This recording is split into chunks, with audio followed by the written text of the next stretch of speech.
మనం కేంద్ర ఆర్థిక మంత్రి అరుణ్ జైట్లీ ఈరోజు లోక్సభలో బడ్జెట్ ప్రవేశపెట్టారు. దానికి సంబంధించి జైట్లీ ప్రయారిటీస్ ఏమిటో ఒకసారి చూద్దాం. కేంద్రం ఆర్థిక లోటుతో ఉన్న జాతీయ ప్రాధాన్యత అంశాలను విస్మరించబోదని చెప్పారు Arun Jaitley.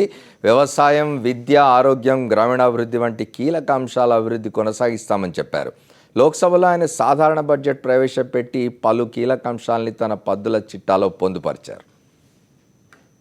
In spite of the consequential reduced fiscal space for the centre, the government has decided to continue to supporting important national priorities such as agriculture, education, health, Manrega, rural infrastructure including roads program targeted for the poor and underprivileged, which will be all continued by us. కేంద్ర budget మీద మనతో మాట్లాడడానికి doctor Pentapati Pullarao గారు ఉన్నారు, విశ్లేషకులు. అట్లాగే TRS నాయకులు నోముల నరసింహయ్య గారు ఉన్నారు మనతో. వ్యవసాయ రంగ నిపుణులు, national sugar cane president Prabhakar Reddy గారు ఉన్నారు. ఆర్థిక రంగ నిపుణులు కోటేశ్వరరావు గారు ఉన్నారు. వారితో మాట్లాడడం ముందు పుల్లారావు గారు చెప్పండి, బడ్జెట్ సాంతం చూశారు మీరు. How different this budget is from UPA two governments?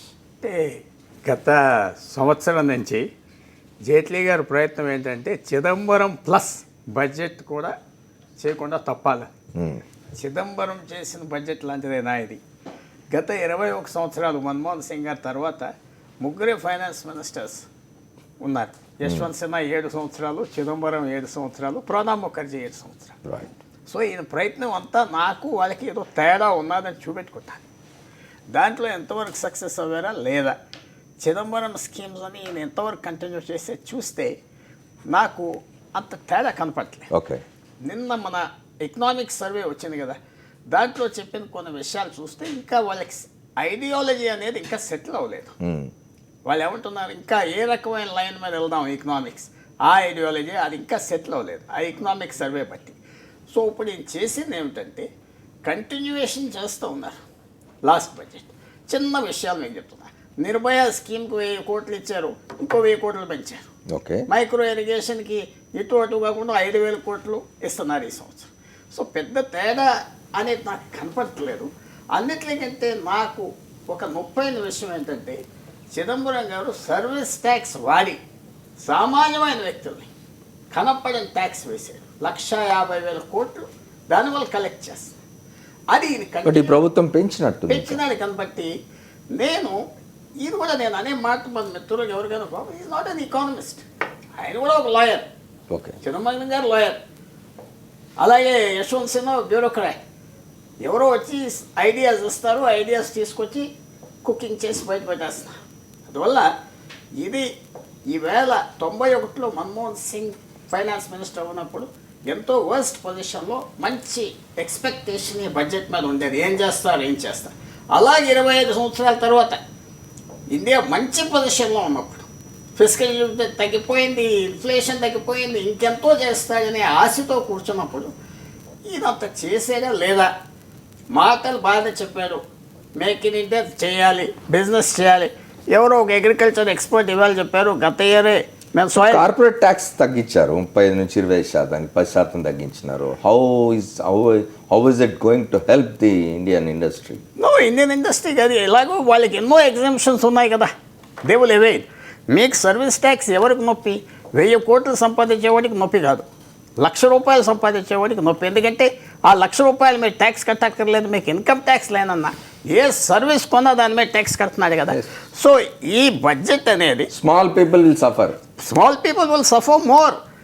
ఎందుకంటే వాళ్ళకి మీరు కొన్న సర్వీసులు 120, 130 సర్వీసులు ట్యాక్స్ పడుతుంది. అది మీరు నేను పేదవాడిని గొప్పవాడిని దానికి సంబంధం లేదు. సో అంత మనకు కొన్ని డీప్గా వెళ్ళాలంటే ఇది ఏమిటి తేడా? అంత మంచి పరిస్థితి ఉన్నప్పుడు భారతదేశంలో ఈ సర్వీస్ ట్యాక్స్ సగం చేస్తాడా లేదా అనేది ఎదురు చూస్తూ ఉన్నాను. చేసే బదులు అది పెంచేది కూడా, కాబట్టి కొంచెం ఐఎమ్ నాట్ దట్ హ్యాపీ. మిగతా పెద్దలతో మాట్లాడదాం. ఆర్థిక రంగ నిపుణులు ఉన్నారు ఇక్కడ. కోటేశ్వరరావు గారు చెప్పండి, ఎంత రేటింగ్ ఇస్తారు? ఇంతకుముందు పుల్లారావు గారు చెప్పినట్టు గత 4 ఫైనాన్స్ మినిస్టర్లో ఒక మన్మోహన్ సింగ్ గారు తప్ప ఎవరు ఆర్థిక రంగ నిపుణులు కాదు. అడ్వకేట్లు, రాజకీయ నాయకులు. Pranab Mukherjee was a politician and Arun Jaitley and Chidambaram were only advocates. So only Manmohan Singh was a economist, ఆయన ఆర్థిక రంగ నిపుణులు. ఆయన బడ్జెట్స్కి ఇప్పుడు ఇవాళ అరుణ్ జైట్లీ గారు పెట్టిన రేటింగ్ ఎంత ఇస్తారు మీరు ఈ బడ్జెట్కి?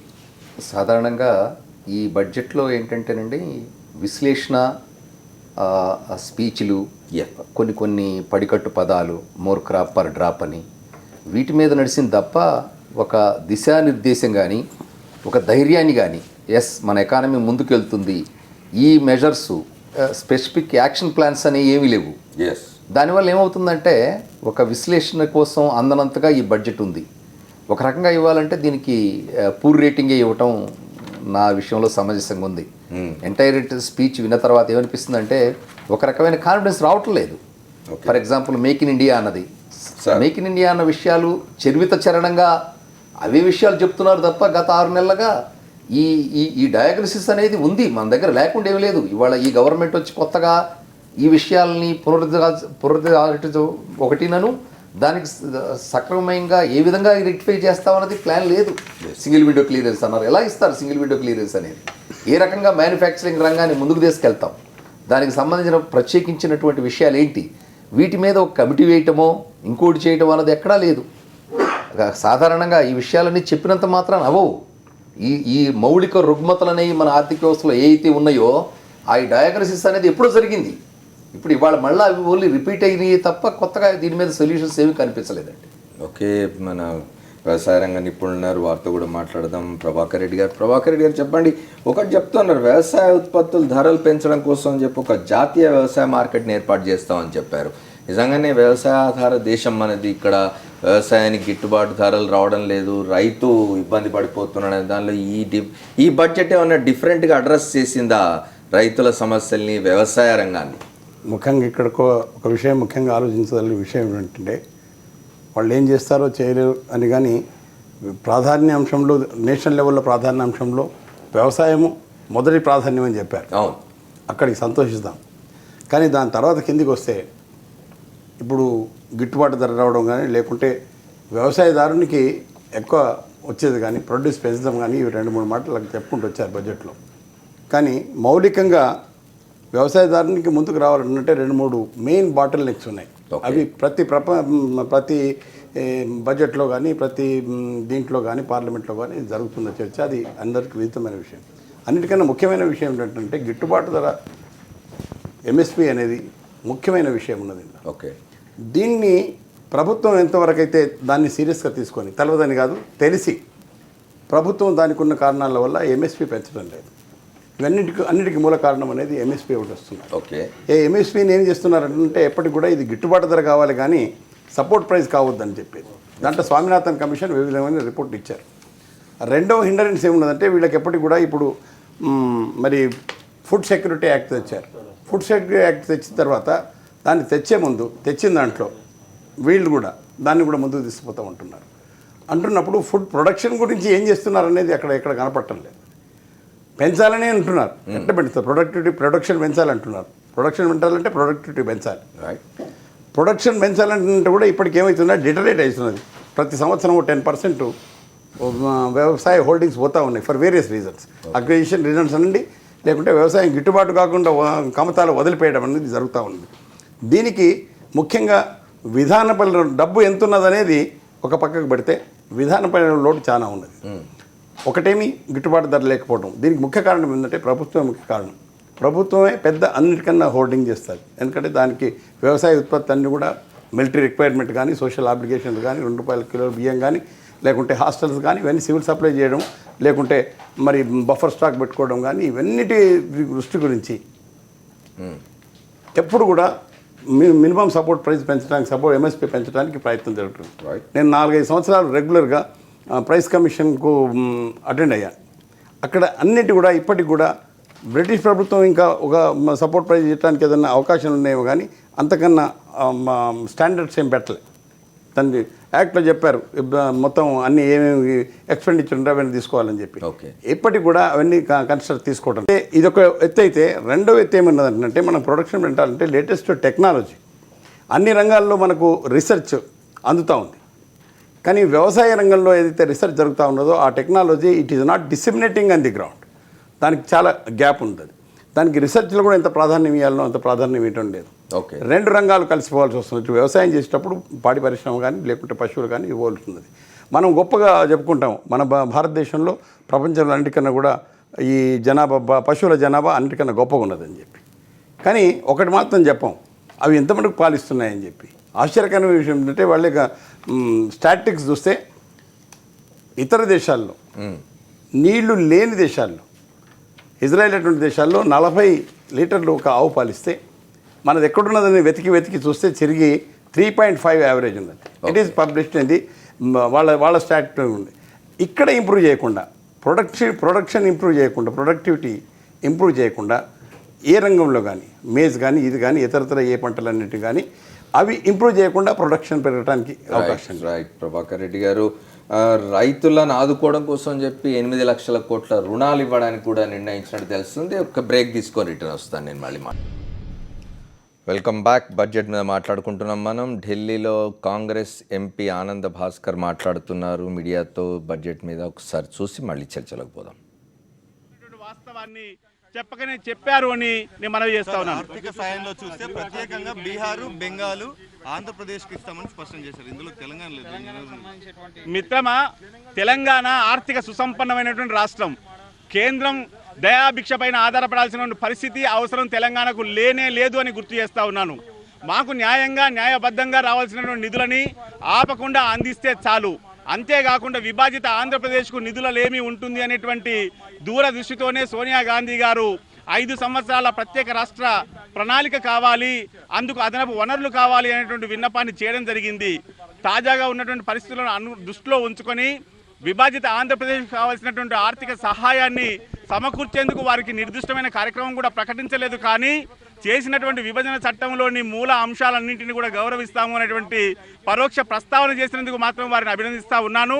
అంతేకాకుండా తెలంగాణ, ఆంధ్రప్రదేశ్ 2 రాష్ట్రాలకు కూడా విభజన చట్టంలో పొందుపరిచినటువంటి వారికి సమకూరాల్సినటువంటి అన్ని సహాయాలు అందుతాయనేటువంటి మాట కూడా వారు చెప్పినందుకు వారి సౌహార్దతని నేను మెచ్చుతా ఉన్నాను.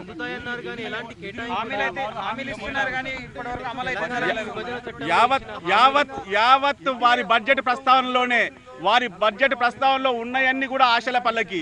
మాకు ఇంకో 4 ఏళ్ల వ్యవధి ఉంది కాబట్టి అప్పటిదాకా వేచి ఉండండి అనేటువంటి సంకేతమే తప్ప నికరంగా చెప్పేటువంటి వనరుల సమకూర్పు లేదు. కాబట్టి ఈ అంశాన్ని కూడా తెలంగాణ, ఆంధ్రప్రదేశ్ రాష్ట్రాల సంక్షేమం. బడ్జెట్ మీద చర్చలో మనతో నరహరి వేణుగోపాల్ రెడ్డి గారు, భారతీయ జనతా పార్టీ నాయకులు కూడా జాయిన్ అయ్యారు. ఇంతకుముందు వ్యవసాయ రంగం గురించి మాట్లాడుకుంటున్నాం. ప్రభాకర్ రెడ్డి గారు, పుల్లారావు గారు మీరు ఏదో చెప్తున్నారు దాన్ని. వారు ఎప్పుడు చూస్తే నేను ఇంతకుముందు చెప్తున్నాను, అది 8 లక్షల కోట్ల రూపాయలు రైతులకు ఆదుకునేందుకు రుణాలు ఇస్తామని చెప్పినారు. అసలు ఆ రుణం ఇచ్చిన ఆ రుణం వడ్డీ సంపాదించలేకపోతున్నారు కదా రైతులు. ఏ సెక్షన్ మన దేశంలో సూసైడ్స్ చేసుకోవట్లేదు. రైతులు డైలీ సూసైడ్ చేసుకుంటున్నారు. దాని మీద అసలు ఫోకస్ ఏం తేలేదు గవర్నమెంట్, మాట్లాడలేదు. 30-40 వేలు లక్షల సూసైడ్ గత 10 సంవత్సరాలు యూపీఏ గవర్నమెంట్లో అవింది. అప్పుడు ఎంతో క్రిటిసైజ్ చేశారు బీజేపీ, ఇలా చేస్తున్నారు. ఆ విషయం ఇప్పుడు ఇలా జరుగుతూ ఉండినా అటెన్షన్ ఏమిటి? అప్పుల్లో ఇంకా పాల్గొంటున్నారా? నీకు అప్పు మాఫీ ఇస్తారా? అసలు ఇంట్రెస్ట్ చేయాలా వ్యవసాయానికి? బ్యాంక్స్ ఇచ్చే ఇంట్రెస్ట్ ఎంత? దీని మీద ఆలోచన లేదు. వ్యవసాయం సాగుతుంది. అసలు వాళ్ళ థియరీ ఏమిటంటే రూరల్ ఏరియాస్ నుంచి అర్బన్ పాపులేషన్ తెచ్చేయాలని కూడా థియరీ ఉన్నట్టుగా నాకు కనపడుతుంది. వాళ్ళు ఎక్కువ ఎకనామిక్ థియరీస్, బిజినెస్లో వచ్చే ఎకనామిక్స్ నుంచి ఏమిటంటే రూరల్ ఏరియాస్ అన్నీ పోతే, వ్యవసాయం తగ్గిపోతే ధనం ఆటోమేటిక్గా పెరుగుతుంది. వ్యవసాయదారులు ఫ్యాక్టరీ వర్కర్స్ ఏం తింటారంటే ఇంపోర్ట్ చేసుకుంటాం. అది ఇంటర్నేషనల్ థియరీ తరఫున. దీంట్లో ఒకటే వ్యవసాయ రుణాలు అనే దాని మీద రుణాలు ఇప్పుడు వాళ్ళు చెప్తున్నది ఏంటంటే 8 లక్షల కోట్ల రూపాయలు రుణాలు ఇస్తాం వ్యవసాయ రైతులకు అని చెప్పి క్రాప్ లోన్ ఇస్తా ఉన్నారు, కొన్ని లాంగ్ టర్మ్ లోన్ ఇస్తా ఉన్నారు. ఇక్కడ ఈ విధానంలోనే లోపం ఉన్నదని చాలాసార్లు ప్రభుత్వ దృష్టికి తేవడం జరిగింది. వేరే ఏదైతే ఇండస్ట్రీకి ఇస్తారో, పెట్టుబడికి ఇస్తారు, దాని తర్వాత వర్కింగ్ క్యాపిటల్ ఇస్తారు. ఇక్కడ వ్యవసాయదారునికి ఏం చేస్తున్నారంటే వ్యవసాయదానికి నీకు పెట్టుబడి ఇస్తలేవు. వాళ్ళ పూర్వీకులు సంపాదించో వాడికి ఉన్నదో ల్యాండ్ ఉంటున్నది, ఇక్కడ నీకు ఇన్వెస్ట్మెంట్ దీనికి లేదు. దీనికి కావాల్సింది ఏంటంటే working capital is in the shape of crop loan. రెండవది ఏమిటంటే కన్జ్యూమబుల్ లోన్స్ అవసరం ఉంటుంది. ఇక్కడ ప్రాపర్ యూటిలైజేషన్ రావాలి, సరిగ్గా ప్రొడక్షన్ రావాలి, ఇన్పుట్స్ అన్నీ కూడా సరిగ్గా టైంలీ పోవాలంటే crop loan is a very necessity. దాన్ని వాని ఆర్థిక పరిస్థితుల్లో ఉన్న పరిస్థితుల్లో ఏమవుతుందంటే ఈ క్రాప్ లోన్స్ అన్నీ కూడా ప్రాపర్గా యూటిలైజ్ కావటం లేదు. దానికి కన్జ్యూమబుల్ లోన్ కూడా ఇస్తే వానికి ప్రాపర్టీ ఆధారంగా ఇది సప్లిమెంట్ అయ్యి సరిగ్గా ప్రొడక్షన్ రావడానికి అవకాశం వస్తుంది. రైట్. సెకండ్ థింగ్ ఏంటంటే ఈ ఇంట్రెస్ట్ పరిస్థితి కూడా చాలా తగ్గించాల్సిన అవసరం ఉన్నది. ఈ మాఫీ అనే పదం వాడకుండా తొలుత ఎకనామికల్గా ఎందుకు అవుతా ఉన్నది ఇంత ఘోరంగా ఏ రంగంలో కానీ ఈ రంగంలో ముఖ్యంగా వ్యవసాయదారులు, వ్యవసాయ కార్మికులు ఉన్నారు, వ్యవసాయదారుడు ఉన్నాడు. ఓకే. ఇక్కడ డిస్టింక్షన్, ఇక్కడ వ్యవసాయ కూలీ ఎవడు దావటంలా, వ్యవసాయం చేసేవాడు చేస్తున్నాడు. ఆర్థిక పరిస్థితి, సామాజిక పరిస్థితి అదే ఉన్నా కూడా 3 సెక్షన్స్ అయినాయి ఇప్పుడు: రైతు, కౌలు రైతు, రైతు కూలీ. కౌలు రైతు తెస్తా ఉన్నాడు. There are static shows. కౌలు రైతు కూడా తెస్తా ఉన్నాడు. ఇప్పుడు కౌలు రైతుల అది ప్రతి సంవత్సరం పెరుగుతూ ఉన్నది. ఆంధ్ర ఏరియాలో ఇప్పటికే 80-85% కౌలు రైతులు ఉన్నారు. తెలంగాణ ఏరియాలో రాను ఇప్పటికీ 30 to 40% వస్తున్నారు. ప్రతి సంవత్సరం 10% పెరుగుతూ ఉన్నది. దీనికి మూల కారణం కనుక్కోవడానికి ఎక్కడ కూడా బడ్జెట్లో కానీ ఆలోచన విధానం ప్రయత్నం చేసినట్టుగా ఇక్కడ కనపట్టండి. మీరు ఎంత రేటింగ్ ఇస్తారు ఈ బడ్జెట్కి? ఈ వ్యవసాయ పరంగా ఒక ఆలోచన అట్లా పెట్టిండ్రు కానీ దానికి ఇంప్లిమెంట్ ఇప్పుడు నరేగా ఉంది. నరేగాలో క్రిటిసిజం ఉంది, దానికి తప్పు జరుగుతూ ఉన్నది. చాలా విమర్శలు వస్తున్నాయండి. వ్యవసాయ రంగానికి నష్టం జరుగుతుంది మనరేగా వల్ల. ప్రొటెక్షన్ దాన్ని వ్యవసాయానికి అనుసంధానం చేయకుండా ఇట్లాగే వ్యవసాయానికి నష్టం జరుగుతుంది చేస్తామన్నారు, చేయమని అడిగారు. మోడీ గారు నన్ను అన్నారు కదా, ఈ ఫెయిల్డ్ స్కీమ్ నేను కంటిన్యూ చేస్తా, దేశం అందరూ కాంగ్రెస్ ఇలాంటి స్కీమ్ పెట్టిందని ఆయనే అన్నారు. నేను పన్రేగా నేను ఎందుకు కంటిన్యూ చేస్తానంటే అది తప్పుడు స్కీమ్ అయినా వీళ్ళు ఇలాంటి స్కీమ్స్ తీసుకొచ్చారని ఉదాహరణ చేయడానికి నేను కంటిన్యూ చేస్తాను. ఓకే. వేణుగోపాల్ రెడ్డి గారు జాయిన్ అయ్యారు. మనం నోల్ నరసింహ గారితో కూడా మాట్లాడదాం. నోల్ నరసింహ గారు, ఇప్పుడే ఆనంద్ భాస్కర్ గారు చెప్తుంటారు తెలంగాణ ధనిక దేశం అని, ధనిక రాష్ట్రం అని. నిన్న రాష్ట్ర ముఖ్యమంత్రి చంద్రశేఖరరావు గారు కూడా చెప్పారు మేము చాలా ధనవంతులం అని చెప్పి. సో మీకేం అవసరం లేదా? ఈ బడ్జెట్లో ఏం జరిగింది తెలంగాణకి? ఒక మాటలో చెప్పాలంటే ధనిక రాష్ట్రం కాదనో అవుననో చెప్పడానికి కాదు. కేసీఆర్ గారు చెప్పింది నిజమే, ధనిక రాష్ట్రం మాది అని చెప్పడంలో తప్పలేదు. ఎందుకనంటే మనకు తెలుసు కదా, గతంలో చంద్రబాబు నాయుడు చూపించినటువంటి సూచికలన్నింటినీ ఆంధ్రదేశాన్నే ఏవన్గా చూపించేటువంటి ఏ అక్షరం ఎట్లయితే ముందుందో ఆ అక్షరం లాగా ముందు ఉంటట్టు చేసిండు. కానీ ఏమైందని మనకు తెలుసు.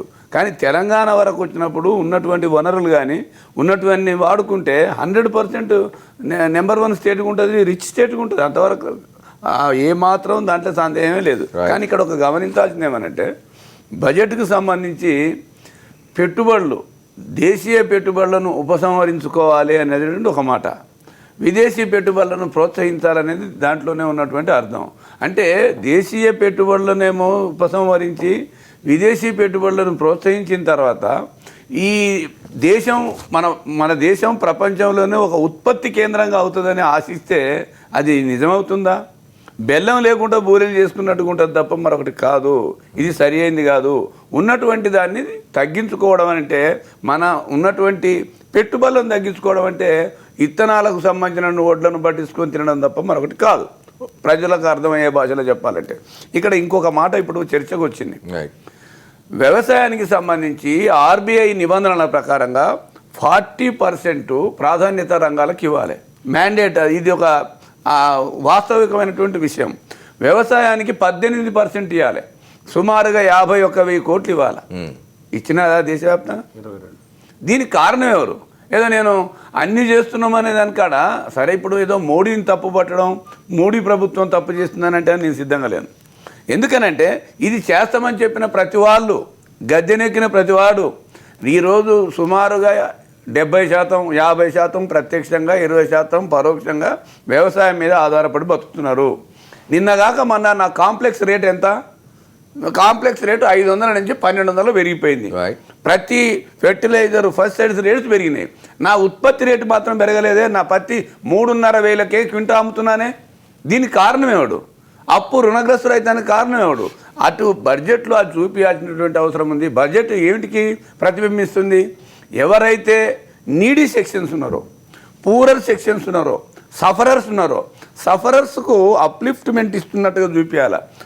ఇప్పుడు మన ఆర్థిక మంత్రి గారి లెక్కలు చూస్తే 13 లక్షల పైచీలకు ప్రణాళికేతర వ్యయము, 4 లక్షల పైచీలకు ప్రణాళిక వ్యయము. అంటే ఇక్కడే అవపడుతుంది కదా, మీరు దేశంలో ఉత్పత్తి కేంద్రాన్ని చేస్తామంటున్నారు, ప్రణాళికేతర వ్యయం పెరిగింది, మనం ఆస్తుల్ని ఉపసంహరించుకోబోతున్నాం, మనకున్నటువంటి ప్రణాళిక వ్యయం తగ్గించుకోబోతున్నాం. అందుకని ఇది ఒక మ్యాండేట్ ఏంటంటే, మేము దీన్ని నిన్న చూసిన రైల్వే బడ్జెట్ అది మెయింటెనెన్స్ కోసం, సౌకర్యాలు పెంచడం కోసం, వస్తున్నటువంటి టెక్నాలజీని అందుకోవడం కోసం ఉంది. ఈ బడ్జెట్ కూడా పేదవాడికి సంబంధించినంత వరకు, అల్లాడుతున్నటువంటి రైతాంగానికి సంబంధించినంత వరకు ఉపయోగపడే విధంగా, ఎఫెక్టివ్గా పనిచేసే విధంగా లేదు. పోయిన బడ్జెట్ మీరు ఒకసారి చూస్తే చాలా క్లియర్గా చెప్పినారు. ఏమనంటే నల్లధనానికి సంబంధించి ఎఫెక్టివ్లీ అడ్రస్డ్. మరి ఏమైంది? మళ్ళీ దానికి ఇప్పుడు కొత్త చట్టం తెస్తామని చెప్తున్నారు. నేననేది ఎందుకనంటే, ఈ రాష్ట్రం దేశాన్ని పరిపాలించే వాళ్ళల్లో మెజారిటీ కార్పొరేట్ సెక్షన్కి ఈరోజు కొన్ని 30% నుంచి 25% తగ్గించినారు. ఎందుకంటే వాళ్ళు ఎవడెవడైతే శాసించగలుగుతాడో, ప్రత్యక్షంగానో పరోక్షంగానో మూడు మీద ఇన్ఫ్లుయెన్స్ చేసే పరిస్థితి ఉంది. ఇక్కడ గమనించాల్సింది ఒకటి, నా రిక్వెస్ట్ ఏమిటంటే, ఎన్నికల ముందు చెప్పినాడు మోడీ గారు, భారతదేశాన్ని అమ్ముతా, నేను ఛాయ్ అమ్మినాడు అని అంటే, నేను ఛాయ్ అమ్మిన వాడినే కానీ భారతదేశాన్ని అమ్మను అని చెప్పినాడు. ఈరోజు సామాజిక వర్గాల కోసం గత బడ్జెట్లో చెప్పినారు మీరు. ఆ బడ్జెట్లో చెప్పింది ఇప్పటిదాకా అమలైనట్టుగా అవపడతలేదు. దాన్ని ఆచరణలోకి తీసుకొస్తే బాగుంటుంది అనేది మన నర్రా వేణుగోపాల్ రెడ్డి గారితో కూడా మాట్లాడి, ఇంతదాకా మన్రేగా మీద చర్చ జరుగుతున్నది.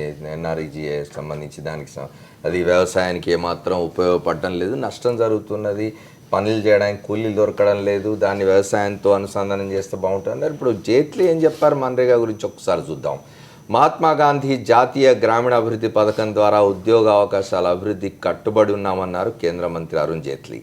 ప్రతి ఒక్కరికి పని కల్పించేందుకు కృషి చేస్తామని చెప్పారు. ఇందుకోసం బడ్జెట్లో 34,699 కోట్లను కేటాయించామన్నారు. Our government is committed to supporting employment through Manrega.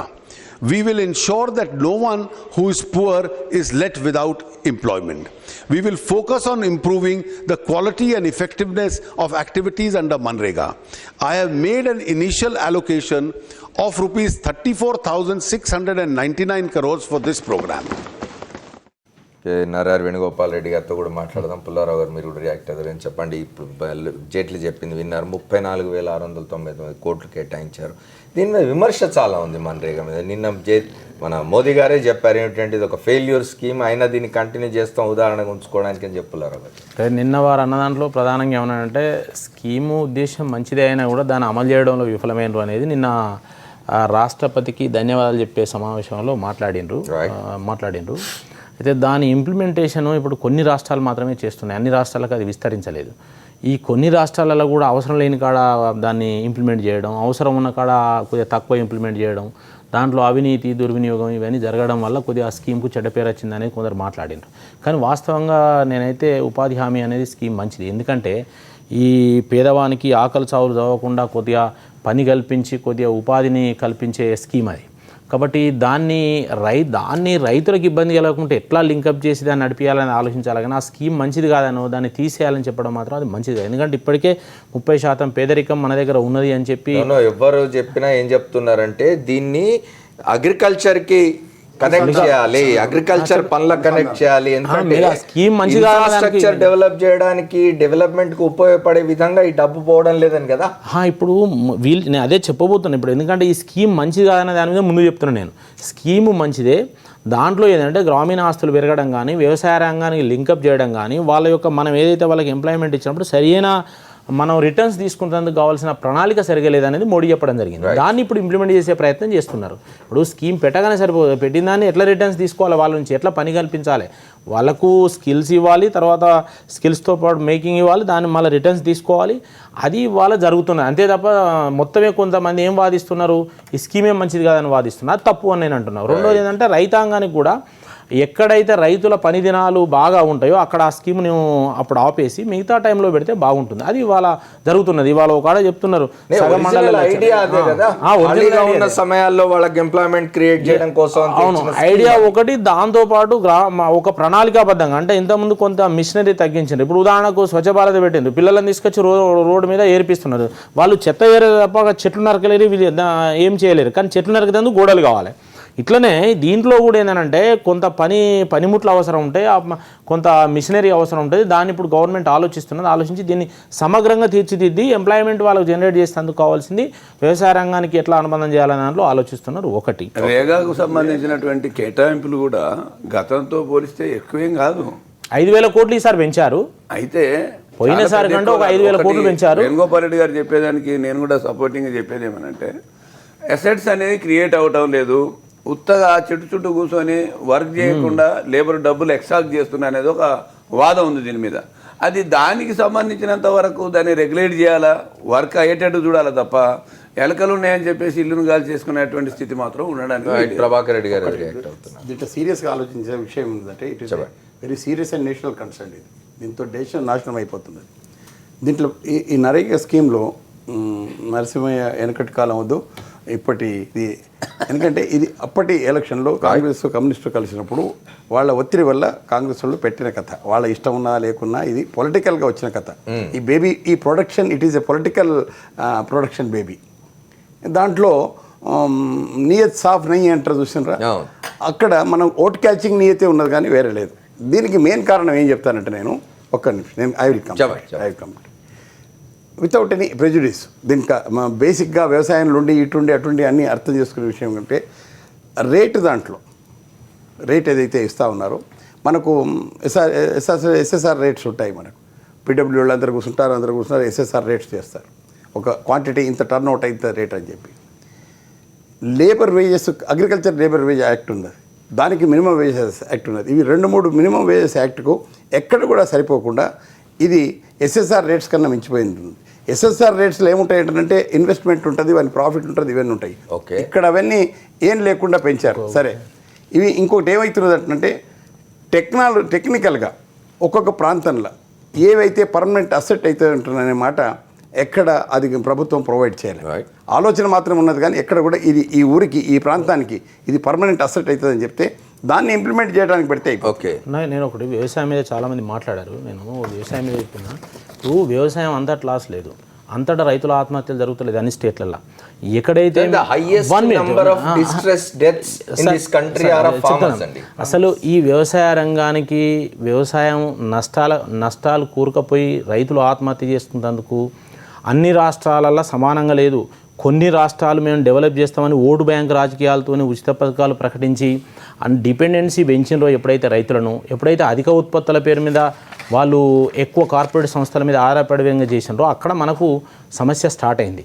ఇప్పుడు ఈ సమస్య స్టార్ట్ అయ్యి దాన్ని కంట్రోల్ చేయాలంటే ఎవరి చేతులు లేకుండా పోయింది. రైతు ఎందుకు ఆత్మహత్య చేసుకుంటున్నాడు? వ్యవసాయ రంగం ఇవాళ కంట్రోల్. వ్యవసాయం రాష్ట్రాల పరిధిలో ఉన్నది. రాష్ట్రాల పరిధిలో ఉన్నప్పుడు దాని మీద పెట్టిన ఆంక్షలు ఏంటి, రాష్ట్రాలు ఏమేమి పెట్టిన ఆంక్షలు. ఇప్పుడు మీకు ఒక ఉదాహరణ చెప్తున్నా. ఇవాళ సివిల్ సప్లై ఆంక్షలు ఇక్కడ ఉన్నాయి. నేను ఒక 50 బస్తాలు పంట పండిస్తే నేను రైస్ మిల్లో పెడితే పట్టుకుంటారు సివిల్ సప్లైలు. నేను పండించిన వడ్లు పూర్తి స్వేచ్ఛ ఇక్కడ రాష్ట్ర ప్రభుత్వం ఇచ్చి నేను పండించిన వడ్లను నేను రైస్ మిల్లింగ్ చేసి నేను ఎక్కడైనా అమ్ముకునే హక్కు ఈ రాష్ట్రం ఇస్తే నేను నష్టాలలో ఉండను.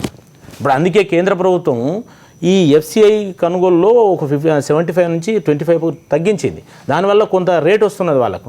అంటే ఆయా రాష్ట్రాలు వాళ్ళు తీసుకున్న నిర్ణయాలను బట్టి రైతులు ఎక్కువ ఈ యొక్క పండించిన తర్వాత నష్టపోవడం జరుగుతున్నది. రెండోది ఏంటంటే ఇవాళ అధిక ఎరువులు వాడే పరిస్థితి ఎందుకు వచ్చింది? ల్యాండ్ ఫర్టిలిటీ మీద ఇవాళ గవర్నమెంట్ ఆలోచిస్తున్నది. అంటే ఫర్టిలిటీ లేకుండా ల్యాండ్స్ అన్ని కూడా మొత్తం కూడా కంప్లీట్ సౌడిదేలు ఇవాళ పంటలో పనికిరాని పరిస్థితుల్లో పంజాబ్ లాంటి కాడనైతే పంటలో పనికిరాని పరిస్థితుల్లో గజం లోతు పాయిజన్ అయిపోయినాయి వాటర్. ఇవన్నీ కూడా మనం అధిక ఆశలతోని ఎప్పుడైతే మనం ముందుకెళ్ళామో ఎప్పుడైతే ఓట్ బ్యాంక్ రాజకీయాలు ఆలోచించామో అక్కడ వ్యవసాయ రంగం బాగా దెబ్బతిన్నది. వ్యవసాయాన్ని డిపెండెన్సీ చేసిండ్రు. బహుళజాతి కంపెనీల యొక్క దుర్మార్గం వల్ల కూడా ఇదంతా జరిగింది. దీన్ని మళ్ళీ బ్యాక్ టు పెవిలియన్ ఆలోచించాల్సిన అవసరం ఉన్నదని చెప్పి నేను భావిస్తున్నాను. కొంతమంది ఏంటంటే ఇవాళ అధిక ఉత్పత్తి పేరు మీద ఇప్పుడు వ్యవసాయానికి ఎవరేమి ఇవ్వాల్సిన అవసరం లేదు.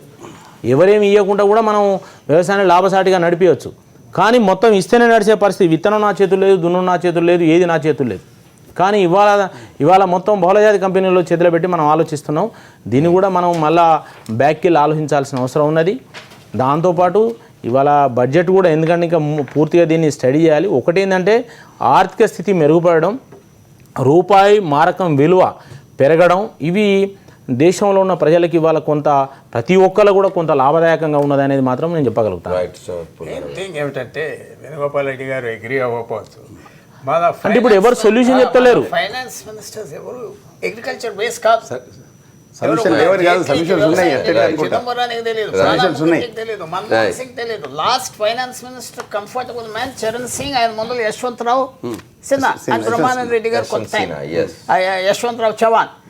అసలు వీళ్ళకి వ్యవసాయంతో ఏంటంటే ఏమి ఇచ్చారు అని అసలు అటెన్షన్ లేదు.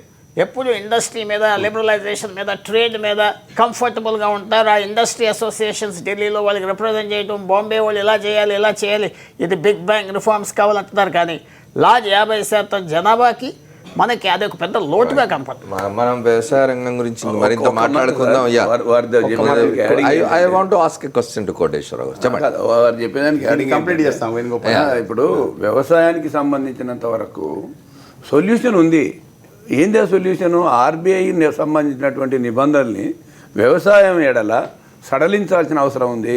42% మంది మొత్తం టోటల్గా భారతదేశంలో యావరేజ్గా రైతు రుణగ్రస్తులు అయితే మన తెలంగాణలో 82% ఉంది. గవర్నమెంట్ లెక్కలు మనవి కావు ఇవి, పార్లమెంట్లో చెప్పిన లెక్కలే. అంచేత ప్రైవేటు వాడి దగ్గర అప్పు తీసుకొచ్చుకోవడం వల్ల వీడు అప్పుకు వడ్డీ పెరిగి వీడు రుణగ్రస్తుడు అవుతున్నాడు, ఆత్మహత్యల పాలవుతున్నాడు, రకరకాల పెట్టుబడులని పెడుతున్నాడు. అంచేత దీన్ని ఎక్కడ సరళించాలా? పార్లమెంట్కి సంబంధించినటువంటి, ఈ బడ్జెట్కి సంబంధించినటువంటి అంశం. అట్నుంచి చూస్తే అది సొల్యూషన్ దొరుకుతుంది అనేది నా అభిప్రాయం. ఒక్కటి వేణుగోపాల్ రెడ్డి గారు చెప్పినట్టు ఇప్పుడు ఇది స్టేట్ సబ్జెక్ట్ కనుక స్టేట్ చేయాలి. అక్కడే మనం చాలా పొరపాటు పడుతున్నాము. స్టేట్ పేరు మీద అన్ని పాలసీస్ అన్ని కూడా including the fixation of the sugar cane price, it is rest with the central government. అయితే ఇక్కడ కూడా అందుకే ఏం చెప్పినామంటే ఇది రెండు వాడు చేయాలి వీడు చేయాలని ఆటలు ఆడకుండా, పాలిటిక్స్ చేయకుండా ఈ సబ్జెక్ట్ను ఉమ్మడి జాబితాలో పెట్టమని, కంకరెంట్ సబ్జెక్ట్, ఇద్దరి మధ్యలో కంకరెంట్ సబ్జెక్టు పెట్టి, ఇది ప్రతి యశ్వంత్ సిన్హా గారికి కూడా ప్రైస్ ఫిక్సేషన్ కంటే రేట్ ఎందుకు పడిపోతున్నది? ఇప్పుడు ప్రైస్ ఫిక్సేషన్ కంటే ఎక్కువ వచ్చినప్పుడు ఏమైనా ఎక్కువనే సంగతి కాదు అసలు కదా. ఇప్పుడు ప్రైస్ ఫిక్సేషన్ కంటే ఈసారి మనం బియ్యం వడ్లే 2000 రూపాయలు అమ్ముతున్నాయి. ఇప్పుడు 2000 రూపాయలు అమ్ముతున్నాయి. ఎందుకు అమ్ముతున్నాయి? అది కాదు చూసేది, మార్కెట్ ఏమైతుంది అనేది కాదు చూసేది. ఇక్కడ విధానం వేరే ఉన్నది. కాదు ప్రైస్ ఫిక్సేషన్ అనేది తక్కువ వచ్చినప్పుడు మాత్రమే ప్రైస్ ఫిక్సేషన్ అనేది తక్కువ ఎందుకు వస్తున్నది అసలు? కానీ ప్రైస్ ఫిక్సేషన్ రేట్ రాకుండా మార్కెట్ లో ఆపడం లేదు. అది నేను చెప్తాను. ఇక్కడ ఇది చాలా ముందుకు పోవాల్సిన సబ్జెక్టు. ఇంత కాదు అది. ఇది ప్రైస్ ఫిక్సేషన్ అనేది ఎంత గిట్టుబాటు రావాలన్నది మనం అవతల వేరే కంట్రీస్ చూస్తున్నాము. ఎవరు కొనాలి?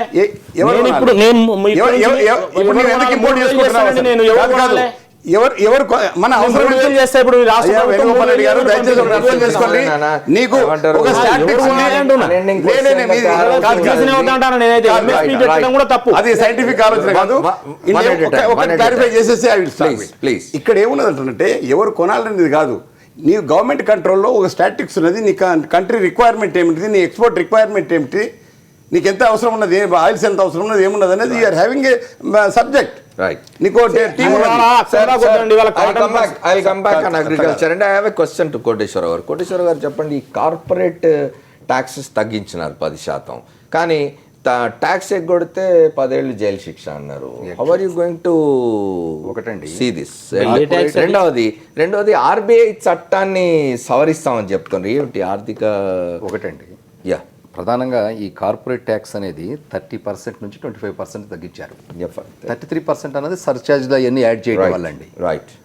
ఇందాక బడ్జెట్లో చూస్తే అదే తగ్గించిన మరుక్షణమే చెప్పింది ఏంటంటే ఎఫెక్టివ్ కార్పొరేట్ ట్యాక్స్ అనేది 23% ఉంది. అంటే కార్పొరేట్స్ కొన్ని ఎగ్జంప్షన్స్ అవైల్ చేసుకోవటం వల్ల ట్యాక్స్ రేట్ ఏమైందంటే 30% నుంచి 23% ఎఫెక్ట్గా పడిపోయింది. ఓకే. అంటే గవర్నమెంట్కి కార్పొరేట్ ట్యాక్స్ ద్వారా వచ్చే రెవెన్యూ 23%. దాన్ని ఏం చేశారు ఈ బడ్జెట్లో 25% చేశారు. అంటే ఇన్ఫ్యాక్ట్ 2% పెంచారు. అందుకనే రిలీఫ్స్ ఉన్నాయి చూడండి, బడ్జెట్లో క్లియర్గా చెప్పారు జైట్లీ గారు, నెక్స్ట్ 3 yearsలో రిలీఫ్స్ తీసేస్తున్నామని. అంటే కార్పొరేట్స్ అనడం కంటే కూడా రాయితీల కోత కంటే రాయితీల దుర్వినియోగాన్ని అరికడతామని చెప్పినట్టున్నారు. దుర్వినియోగం కాదండి, ఇక్కడ క్లియర్గా ఇందాక నేను లైవ్లో క్లియర్గా నోట్ చేసింది ఏంటంటే effective tax collections 23%. Right. So 30% అనేది పేపర్ మీద ఉన్నది అంతే. ఓకే. కానీ గవర్నమెంట్కి వచ్చేది ఎంత? 23%. So now they are happy because they have increase to 25%.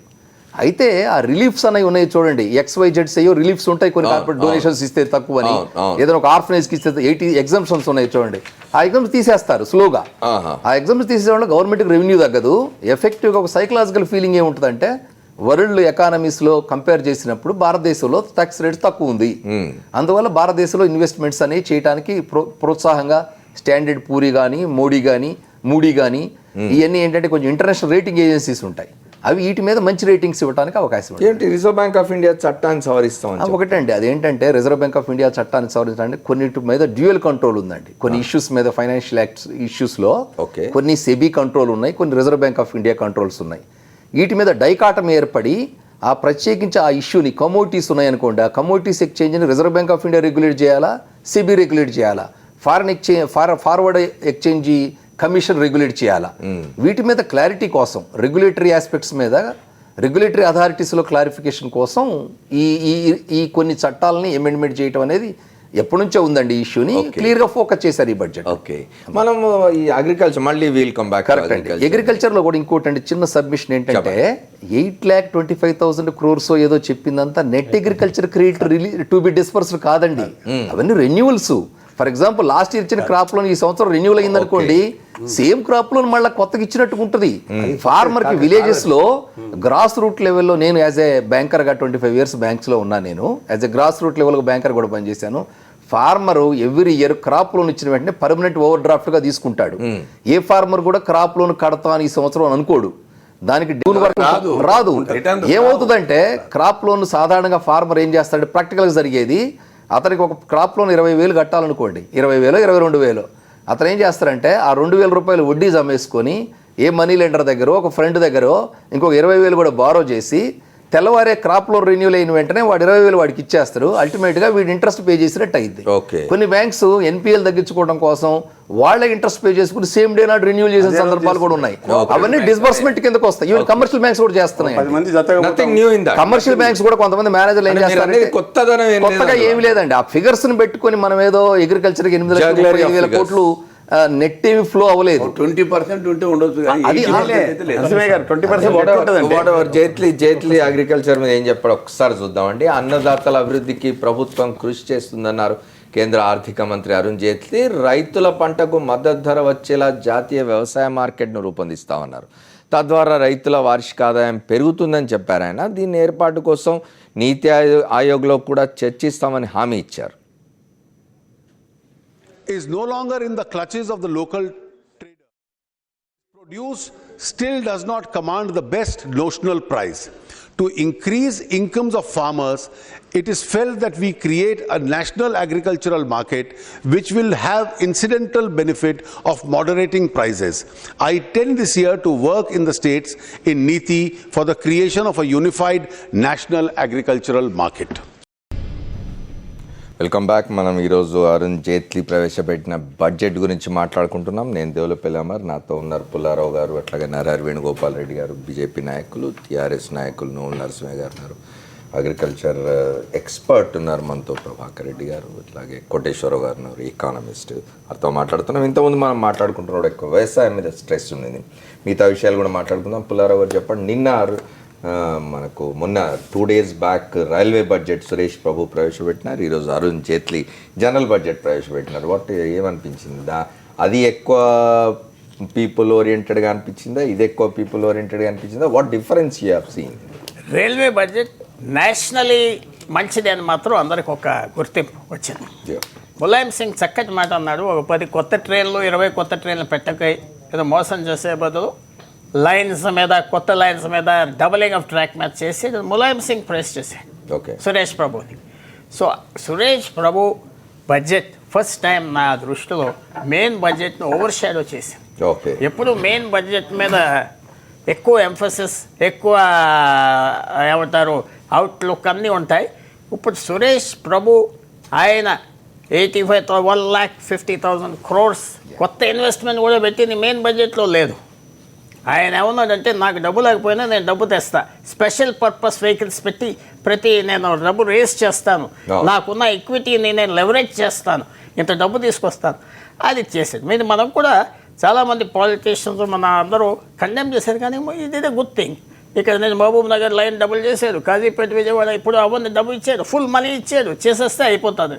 నా వ్యూలో Suresh Prabhu budget country will appreciate him more than Arun Jaitley. Okay, మిగతా పెద్దలతో మాత్రం కోటేశ్వర గారు చెప్పండి. ఇవాళ దీనిలో మనం చూసినట్టయితే కార్పొరేట్ ఇంతకుముందు మాట్లాడుకున్న రంగానికి ట్యాక్సెస్ తగ్గించినారని, అయితే పెద్ద తగ్గించిపోయిన లేదు నిజానికి, ఎండ్ రిజల్ట్ ఈజ్ పెంచడం అంటున్నారు. కానీ సర్వీస్ ట్యాక్స్ పెంచినారు. సర్వీస్ ట్యాక్స్ పెంచడం వల్ల మీరు ఇచ్చే ట్యాక్స్ ఎగ్జంప్షన్స్ ఏవైతున్నాయి అంటే తక్కువ ఆదాయ వర్గాల వారికి, తక్కువ ఆదాయం ఉన్న వారికి అయితే ట్యాక్స్ ఎగ్జామ్ చేస్తున్నారో మీరు, వాళ్ళ మీద చాలా భారం పడబోతుంది. హోటల్ బిల్ ఏమైనా తిన్న సర్వీస్ ట్యాక్స్ పడుతుంది, ఏమైనా కొనుక్కున్న సర్వీస్ ట్యాక్స్ పడుతుంది.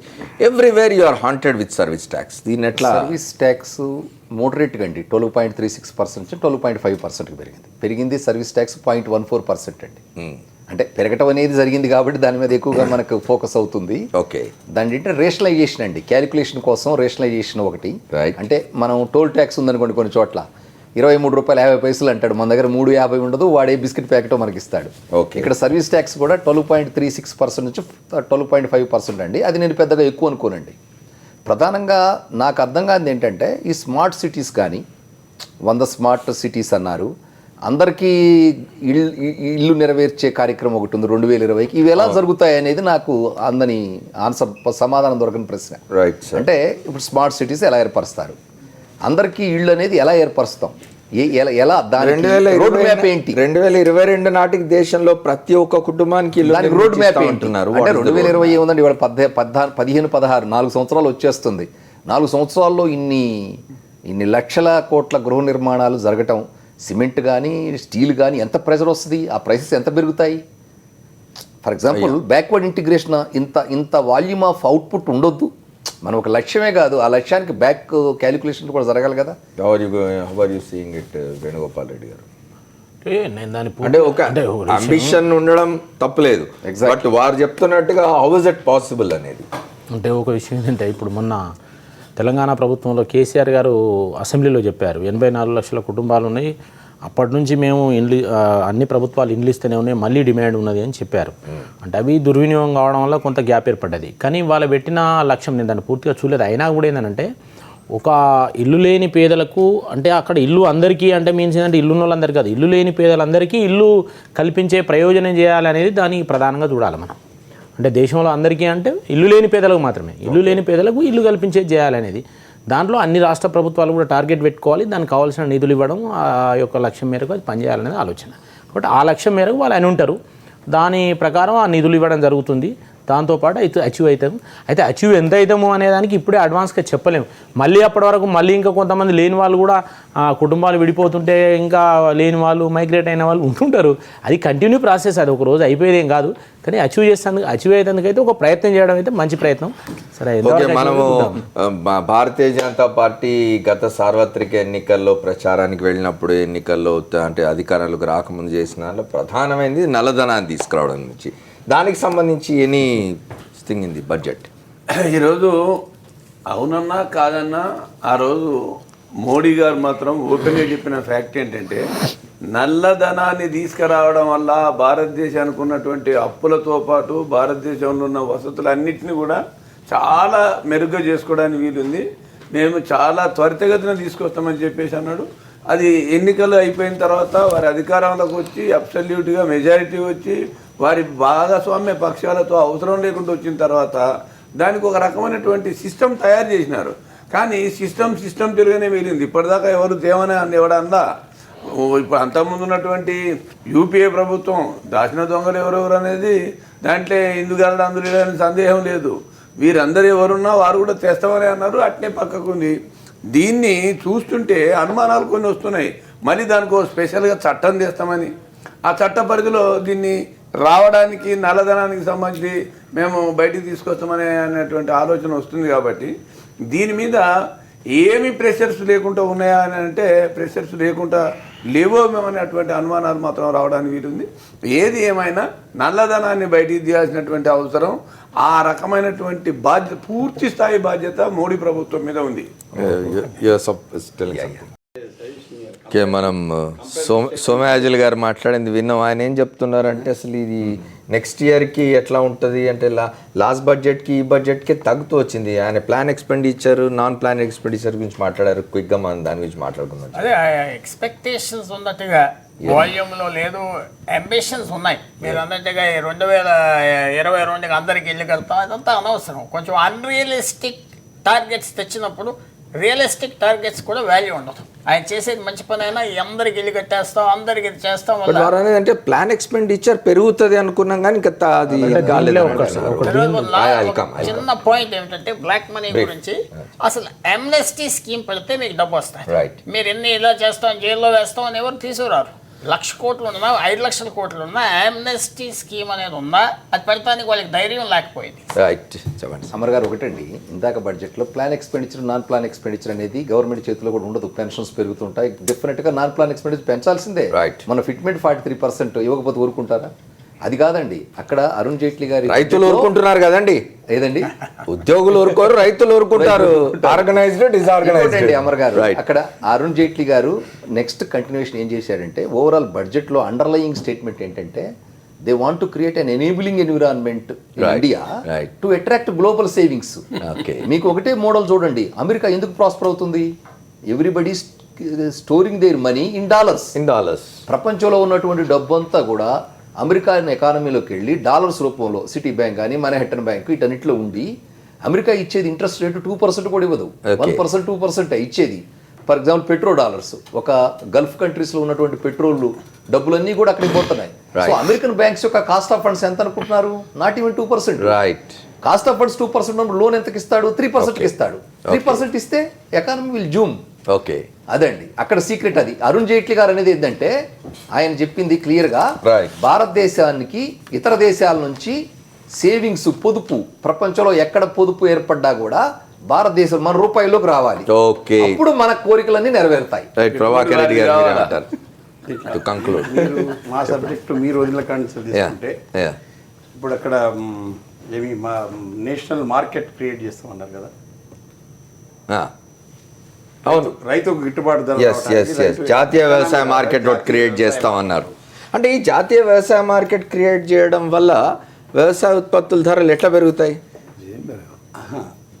వారు చెప్తున్నదే వ్యవసాయ ఉత్పత్తుల ధరలు పెంచడం కోసమే జాతీయ వ్యవసాయ మార్కెట్ పెడతాం అంటున్నారు.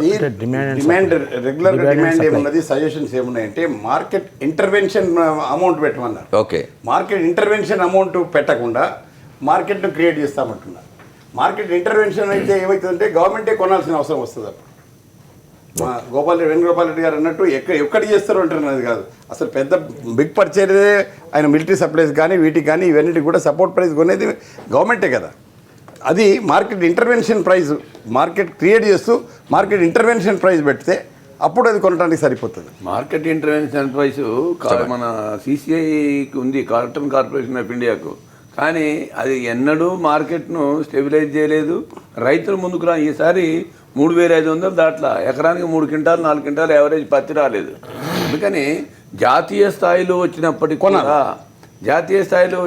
కూడా ఆ రకమైన పరిస్థితి ఉంటే, నేను జాతీయ స్థాయిలో దీన్ని ఏదో స్టెబిలైజ్ చేస్తానంటే ఎండమావాలను బట్టి ఇచ్చేసి రైతులకు ఇస్తామని చేయాలి. రియల్ స్పిరిట్లో చేయాలి కదా. ఇప్పుడు సపోర్ట్ ప్రైస్ ఉంటుంది, కాటన్ సపోర్ట్ ప్రైస్ ఉంటుంది, టైంకి వచ్చి నువ్వు షాప్ తెరవవు, కొనవు, అట్లా కాదు కదా. స్టోరేజ్ ఇప్పుడు డిస్ట్రెస్ సేల్ వద్దంటున్నారు. వాడు ఎంత అవస్థలు ఉంటారంటే, వాడు అన్ని నెసిటీస్ అన్నీ ఉంటాయి, 10 బస్తాలు వస్తాయి, అమ్ముకోవడానికి వస్తాడు. అప్పుడు ఎంత డిస్ట్రెస్ సేల్ ఉన్నది. అప్పుడు నువ్వు గవర్నమెంట్ ఇంటర్ఫియర్ కావాలి. సరే, దాని కొరకు మేము స్టోరేజ్ క్రియేట్ చేసినాము, లోన్ ఇస్తాము, 75% అందులో పెట్టుకుంటాం. మొన్న దాంట్లో మీటింగ్ ఇట్లయితే ఎలకలు కూడా లేవరని ఆయన అంటే, ఎలకలు ఎందుకు లేవంటారు అంటే, నువ్వు జొన్నలు ఏదైనా బస్తాలు పెడితే కదా ఎలకలు వచ్చేది ఎక్కడ. ఓకే, అట్లా పరిస్థితి. ఇంప్లిమెంటేషన్ లేదు. ఇక్కడ ఒక విషయం స్పష్టంగా చెప్పాలి, అగ్రికల్చర్లో అపార్ట్ ఫ్రమ్ ది ఇండస్ట్రీస్ అవన్నిటి కూడా అగ్రికల్చరల్ బేసిక్ ఏమైందంటే, ఎంత రీసెర్చ్ వచ్చినా కూడా అది ఇప్పుడు ఒకటి ఇన్వెంట్ చేసి అనుకోండి, సెల్ ఫోన్ అవన్నీ ఇమీడియట్గా దాని ఇంప్లిమెంటేషన్ అవన్నీ జరుగుతున్నాయి. ఇక్కడ అగ్రికల్చరల్ రీసెర్చ్ జాగాలు ఉంటున్నది, ఇదేమో ఫీల్డ్ లెవెల్ ఉంటున్నది. And it is వేగరీస్ for the various climatic conditions. అక్కడ డిసిమినేట్ కావటం లేదు. దాని మీద వేరే కంట్రీస్కు కంపారిజన్ చూస్తే కూడా అగ్రికల్చర్ మీద కాన్సన్ట్రేషన్ అయితే లేదు. సరే, ఇప్పుడు అందరు కంక్లూజన్కి వచ్చాడు. ఇప్పుడు ఈ agriculture soil health is ailing అని. ఇప్పుడు కాదు, 1937లో వాడు బ్రిటిష్ వాడు చెప్పాడు ఇండియన్ సాయిల్ ఈజ్ ఏలింగ్ అని. అయితే దానికి ఇప్పుడు కావాల్సిన ముఖ్య 2-3 సజెషన్స్ ఏంటంటే, మొదలు ఈ కమిషన్ ఏదైతే చేసినారు కదా, స్వామినాథన్ కమిషను, ఎంప్లాయీస్కి అయితే 5 సంవత్సరాలకు ఒకసారి కమిషన్ ఇస్తున్నారు కదా. ఇది కూడా నాట్ ఓన్లీ ఇది వేరియస్ సిచ్యువేషన్స్కు, వేరియస్ చేంజెస్కు సబ్జెక్ట్ అయింది కదా. Either the production or the new innovations or the economy, ఇవన్నిటి కలిపి why not they have a commission with truthful will. Okay, Venugopal Reddy గారు చెప్పండి. ఇంతకుముందు సోమయాజులు గారు మాట్లాడినప్పుడు పెద్ద ఆశాజనకంగా లేదు ఈ బడ్జెట్ వచ్చే సంవత్సరానికి దీన్ని ప్లానింగ్ బడ్జెట్లో తగ్గాది అని చెప్తే నేను అనుకుంటున్నా వీళ్ళు ఇప్పుడు 42% చేసినాక ఇప్పుడు రాష్ట్రాలకు ఏదైతే డిస్బర్స్మెంట్ అంటే వాళ్ళకి ఇస్తున్నారో అవన్నీ లెక్కలేసుకొని రాష్ట్రాలకు 65% ఆదాయం 62% ఆదాయం చెప్తున్నారు. అందుకే ఏమన్నా తగ్గిందేమో అంటే ఇక ఇప్పుడు ఎందుకంటే అది పూర్తి బడ్జెట్ స్టడీ చేయాలి, తగ్గిందేమో నేను అనుకుంటున్నాను. రెండోది సరే ఇప్పుడు వ్యవసాయం మీద నీతి ఆయోగ్లో ఇప్పుడు ఇది ఫైనల్ చేయలేదు, ఇప్పుడు జాతీయ మార్కెట్ పెడతా అనే దాంట్లో నీతి ఆయోగ్లో చర్చ చేస్తామన్నారు. అంటే రాష్ట్ర ప్రభుత్వాలు బహుశా ఒప్పుకోకపోవచ్చు. రాష్ట్ర ప్రభుత్వాలు ఒప్పుకుంటే నేను ఇక్కడ ఏది పండించినా కూడా నేషనల్ లెవెల్ మార్కెట్కు పోయేందుకు పర్మిషన్ ఇవ్వాలి. పర్మిషన్ ఇస్తే ఇక్కడ ధరలు పెరుగుతాయి ఇక్కడ వీళ్ళ ఓట్లు పోతాయి, వీళ్ళ ప్రభుత్వం పోతుంది. ఇవన్నీ లింకప్ ఉంటాయి. కాబట్టి అంత తొందరగా ఇప్పుడే అవుతుందని అనుకుని వాళ్ళు ఒక ప్రపోజల్ పెట్టారు, నీతి ఆయోగ్లో చర్చిస్తామన్నారు. అది ఏం జరుగుతుందో రాష్ట్ర ప్రభుత్వాలు ఏం మాట్లాడుతుందో దాని తర్వాత చూడాలి. కాబట్టి ఏదేం జరిగినా వ్యవసాయ రంగం బాగుపడాలి, ఈ దేశంలో ఏదైనా చేయాలంటే సమూలంగా మార్పులు రావాలంటే మాత్రం ఇప్పుడు ఇంతకుముందు వారు కోటేశ్వరరావు గారు సార్ మీరు వారు చెప్పింది ఒక బ్యూటిఫుల్ పాయింట్ ఏంటంటే వ్యవసాయ రంగం మీద ఆధారపడ్డ వాళ్ళను ఇతర రంగాలకు వాళ్ళకి అందరు చదువుకుంటున్నారు, ఇప్పుడు అందరూ చదువుకుంటున్నారు, వ్యవసాయం చేయడం లేదు. వాళ్లకు ఈ ఉత్పత్తుల రంగం కానీ సర్వీసెస్ రంగం కానీ వ్యవసాయ రంగం కానీ ఈ 3 ఉపాధి కల్పించే రంగాలు, ఈ మూడింటిని సమన్వయం చేసి అందరికీ ఉపాధి కల్పించాలని ఒక కాంప్రహెన్సివ్ ప్లాన్లో గవర్నమెంట్ పోతున్నది అనేది మేము భావిస్తున్నాం. అందుకే స్కిల్ ఇండియా ఆ తర్వాత మేక్ ఇన్ ఇండియా ఈ రెండింటిని లింకప్ చేసిండు. అంటే స్కిల్స్ అంటే మన ఊళ్ళో ఏమంటారు, ఏదైనా ఒక పని నేర్చుకోరాదరా అంటాం, ఏదైనా పని నేర్చుకోరాదంటే స్కిల్ అన్నట్టే కదా. తర్వాత ఏదో పని చేయరాదరా, పని చేసి బతకంటాం. అట్లనే ఇవాళ ఏదో ఒక పని నేర్పించడం, ఆ పని నేర్పించిన దాన్ని చేయించడం, చేయించి దానికి ఉపాధి కల్పించడం, తద్వారా మనం ఆర్థిక వృద్ధి రేటు పెంచడం, ఈ విషయాల మీద కొంత కాన్సన్ట్రేషన్ బడ్జెట్లో ఉన్నట్టు నేను ఫీల్ అవుతున్నా సార్. అగ్రికల్చర్ నుండి రెడ్డి గారు welcome to you. Narendra Modi గారు మొన్న ఢిల్లీ ఎలక్షన్లో ఆయన ఒక మాట అన్నాడు, అదృష్టం ఉన్న ప్రధానమంత్రి అంటే తప్ప అని. సో మనం ఆయన అదృష్టం మీద ఆధారపడటం బెటర్. ఓకే, మీరే చెప్తారు. ఇప్పుడు ఈరోజు 2020 వరకు ఈరోజు 12,000 పైచిలకు గ్రామాలలో విద్యుత్ లేదు. నెంబర్ 1. సుమారుగా 40 కోట్ల మంది కరెంటు ఎలుగులు చూడలేదు అనేది పార్లమెంట్లో చెప్పినటువంటి ప్రశ్నకు సమాధానం. 2020 వరకు మేము పూర్తిగా వెలుగులు ఇస్తామని చెప్పేసి అంటున్నారు. దీన్ని ఇంతకాలం జరిగింది ఇప్పుడు నమ్మొద్దని మనం ఆశించాలా. రెండోది ఏమనంటే 2022 వరకు ఇంటికో ఉద్యోగం వస్తుందని చెప్పేసి అంటున్నారు. ఇది కూడా మనం నమ్మాలా. ఏంటి దీనికి దారి లేకుండా రహదారి లేకుండా ఒకేసారి వచ్చి పరుపులో పడిపోతారు అంటే కొద్దిగా దీన్ని ఏదో అతిగా ఊహించుకున్నట్టుగా అవపడుతుంది. రెండో విషయం ఏంటంటే రైతాంగానికి సంబంధించి ప్రతివాడు రైతు గురించే మాట్లాడతాడు. గెలిచినవాడు, ఓడినవాడు, ఏలేవాడు, పోయినవాడు. ఇది ఈరోజు ఇన్సూరెన్స్కు సంబంధించి క్రాప్ ఇన్సూరెన్స్కు సంబంధించి కోట్లాది రూపాయలు వసూలు చేస్తున్నారు, ఇవ్వడం లేదు. మండలాన్ని యూనిట్ తీసుకుంటున్నారు, గ్రామాన్ని యూనిట్ ఎందుకు తీసుకో, రైతులు ఎందుకు యూనిట్ తీసుకో, సర్వే నెంబర్ ఎందుకు యూనిట్ తీసుకో. అంటే ఇది ఎవరి మీద ఈ ప్రేమ అంతా పెద్దల మీద ప్రేమ ఉంది. మెజారిటీ సెక్షన్స్ అయిన రైతాంగాన్ని దోచుకోవడానికి ఇది ఉంది. మోడీ గారి ప్రభుత్వం ఈ వైపు చూస్తుందని అనుకున్నాం. ఇంతకుముందు సోమయాజులు గారు చెప్పింది వాస్తవం కూడా. నేను ముందే అన్నా, విత్తన పొడ్లు తిన్నట్టు ఉందయా, అసలు మనకు ప్రణాళిక వ్యయం తగ్గిపోయిందని. అందుకోసమని ఇప్పటికైనా సరే ఈ క్రాప్ ఇన్సూరెన్స్కు సంబంధించి రైతును ఆదుకునేటువంటి దిశగా లేకుండే ఇక మేము ఏదో మాఫీలు ఇస్తున్నాం అంటారు. ఏం మాఫియా? అన్నం పెడితోనికి మాఫియా భిక్ష వేస్తాడు రైతు, అన్నం పెట్టేవాడు. థ్యాంక్ యూ అండి. థ్యాంక్ యూ నరసింహయ్య గారు, థ్యాంక్ యూ ప్రభాకర్ రెడ్డి గారు, కోటేశ్వరరావు గారు, అట్లాగే పుల్లారావు గారికి, వేణుగోపాల్ రెడ్డి గారికి కృతజ్ఞతలు. అరుణ్ జైట్లీ 2వ బడ్జెట్ లోక్సభలో ఈరోజు ప్రవేశపెట్టారు. దాని మీద మిక్స్డ్ రియాక్షన్స్ వచ్చినాయి, చూస్తున్నాం మనం. Stay tune to Sakshi.